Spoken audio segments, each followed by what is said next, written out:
16 বছর পরে আমরা আজ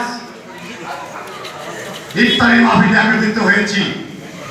গত বছরও আমরা ইফতারি মাহফিল করেছি, পুলিশদের টাকা দিয়ে পালায়ে পালায়ে বিভিন্ন মসজিদে আমরা ইফতারি মাহফিল করেছি।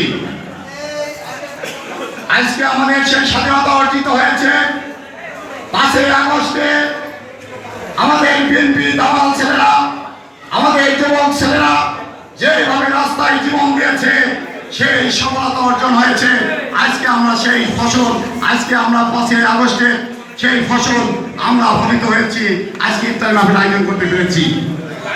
আপনাদের ধন্যবাদ জানাই, যারা আমাদের আন্দোলনে শরীক হয়েছিলেন, যারা আন্দোলনে আমাদের সাথে জীবন বাজি রেখে এই সরকার, স্বৈরাচারী সরকার হাসিনাকে পরাজিত করে আজকে আমাদেরকে স্বাধীনতা অর্জন করেছে।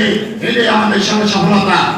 বেগম খালেদা জিয়া অসুস্থ হয়েছে, তারপরে তাকেও ছাড়েনি, তাকে জেলখানায় রেখে তাকে যেভাবে নির্যাতন করেছে, তারেক জিয়াকে যেভাবে বিদেশে পাঠানো হয়েছে, কুকুরকে যেভাবে হত্যা করা হয়েছে, আমাদের আজকে আমাদের মতন ছেলেদেরকে রাজ্যের আধারে নিয়ে তাদেরকে গুম করে দেওয়া হয়েছে।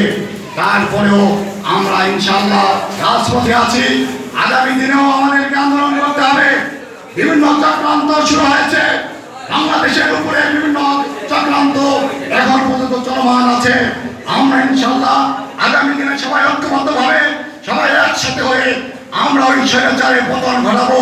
ইনশাআল্লাহ আমরা সবাই একত্রিত হয়ে সবাইকে দ্বিধাবোধ, সবাই দ্বন্দ্ব, আমরা সবাই যেন আমরা দ্বন্দ্ব না করে আমরা একসাথে কাঁধে কাঁধ মিলিয়ে যেন আমরা কাজ করতে পারি। বিএনপি আগামী দিনে নির্বাচনকে জয়লাভ করতে পারি। আমরা সবাইকে ঐক্যবদ্ধভাবে এই আহ্বান জানিয়ে আমার বক্তব্য শেষ করছি।